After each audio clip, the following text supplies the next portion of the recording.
Assalamualaikum.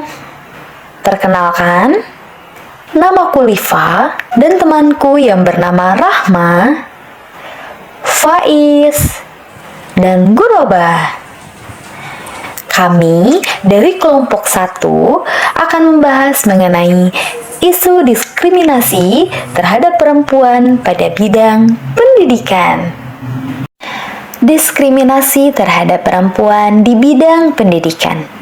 Nah, teman-teman, ada beberapa contoh pemberitaan isu diskriminasi di bidang pendidikan.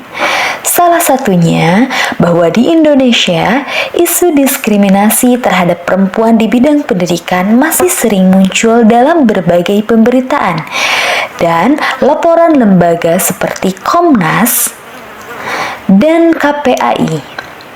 Nah, salah satu bentuk diskriminasi yang paling sering terjadi adalah anak perempuan yang dilarang atau dibatasi untuk melanjutkan sekolah. Banyak kasus menunjukkan bahwa anak perempuan terpaksa putus sekolah karena dinikahkan dini, dibebani pekerjaan rumah, atau karena anggapan bahwa pendidikan perempuan tidak sepenting pendidikan anak laki-laki. Di beberapa daerah, keluarga lebih memilih menyekolahkan anak laki-laki karena dianggap sebagai calon pencari nafkah, sementara anak perempuan dianggap cukup berperan di ranah domestik. Data menunjukkan bahwa sekitar 29,21% anak di Indonesia mengalami putus sekolah yang setara dengan lebih dari 4 juta anak. Dalam banyak kasus, anak perempuan menjadi kelompok yang paling rentan karena selain faktor ekonomi dan akses pendidikan, mereka juga menghadapi tekanan sosial dan budaya yang tidak dialami anak laki-laki. Nah, jadi intinya bentuk diskriminasi terhadap perempuan dalam kasus ini yaitu 1. Anak perempuan tidak diberi kesempatan melanjutkan pendidikan. 2. Keputusan berhenti sekolah bukan karena kemauan atau kemampuan anak, tetapi karena jenis kelaminnya. Kemudian yang ketiga, perempuan dibatasi oleh norma budaya dan stereotip gender. Ini merupakan bentuk diskriminasi karena perempuan kehilangan hak pendidikan hanya karena dia perempuan, bukan karena alasan objektif. Pasal-pasal SIDAW yang dilanggar. Kasus ini berkaitan langsung dengan Konvensi Penghapusan Segala Bentuk Diskriminasi Terhadap Perempuan (SIDAW) khususnya.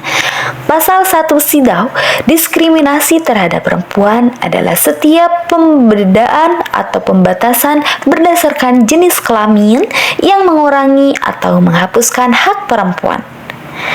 Pasal 5 SIDAW, negara wajib menghapus pola pikir dan kebiasaan sosial yang didasarkan pada anggapan bahwa salah satu gender lebih rendah. Anggapan bahwa perempuan cukup di rumah dan tidak perlu sekolah adalah budaya diskriminatif.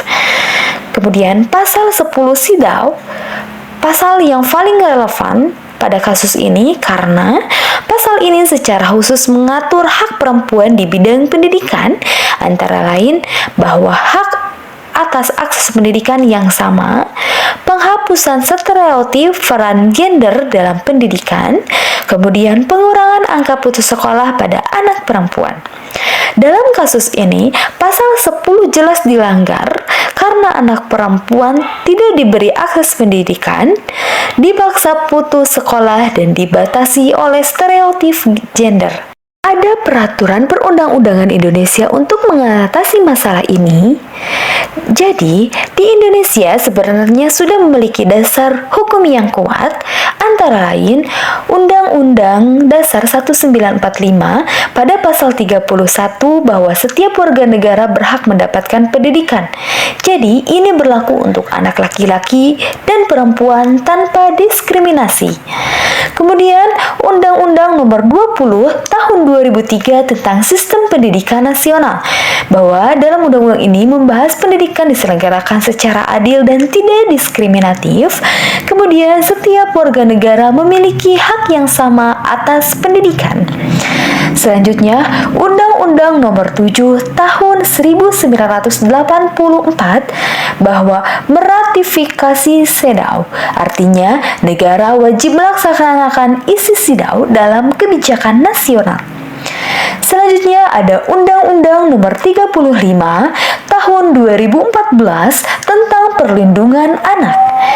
Anak berhak memperoleh pendidikan dan perlindungan dari praktik yang merugikan masa depannya, termasuk pernikahan dini. Kemudian, program pemerintah bahwa wajib belajar selama 12 tahun, program pencegahan perkawinan anak, dan program pemberdayaan perempuan dan perlindungan anak. Berikut upaya singkat mempromosikan hak-hak perempuan dalam 5 bidang. Yang pertama, pendidikan. Menjamin akses pendidikan setara, mencegah putus sekolah dan perkawinan anak, serta menciptakan lingkungan belajar aman bagi perempuan. Kemudian yang kedua, kesehatan. Menyediakan layanan kesehatan yang adil dan ramah perempuan, termasuk kesehatan reproduksi dan ibu. Yang ketiga, kewarganegaraan dan kesamaan di hadapan hukum. Menjamin kesetaraan hukum, kepemilikan dokumen kependudukan, serta perlindungan dan pendampingan hukum bagi perempuan. Kemudian yang keempat, perkawinan dan kehidupan keluarga. Mencegah perkawinan anak, melindungi perempuan dari KDRT, dan mendorong kesetaraan peran dalam keluarga. Kemudian yang kelima, keterwakilan politik perempuan. Mendorong partisipasi dan kepemimpinan perempuan melalui pendidikan, politik, dan penerapan kuota keterwakilan.